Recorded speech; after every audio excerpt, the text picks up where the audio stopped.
मी अरुण खोडके. शिवचिंतन. छत्रपती शिवाजी महाराजांनी केवळ प्रबळ लष्करी सत्ताच निर्माण केली नाही, तर त्या सत्तेस मागून आधार देणारी मजबूत व कार्यक्षम अशी राज्यकारभार यंत्रणासुद्धा निर्माण केली.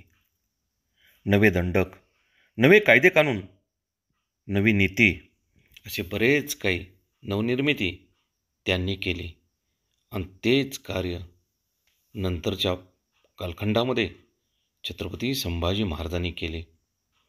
संभाजी महाराजांचे राजनीती कशी होती ते त्याची नोंद कागदपत्रामध्ये सापडते. ते असे त्यांनी एका कागदपत्रात लिहिले गेले आहे. शिवाजी महाराजांनी ज्यांच्यापासून मंत्रोपदेश घेतला ते गोपाळ भट्ट या वेदशास्त्र पंडितांच्या पुत्राचा सन्मान पुढे चालू ठेवताना संभाजी महाराज म्हणतात, आबासाहेबांचे संकल्पित आहे ते चालवावे हे आम्हास अगत्य.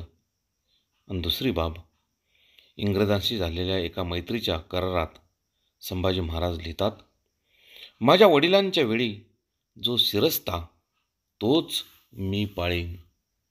सुब्यांचे, महालांचे, गडकोटांचे, लष्करांचे लहान मोठे अधिकारी हे कारभारातील महत्त्वाचे दुवे होते. राजयंत्रणा त्यांच्यावरतीच उभी होती आणि सत्ता जबर असेल तरच जबाबदारी वागणार अशी जरब संभाजी महाराजांनी आपल्या कारभारामध्ये निर्माण केली होती. हे त्यांच्या आज्ञापत्रावरून अगदी स्पष्ट दिसून येते. बहुत काय बोलणे. राम, कृष्ण, हरी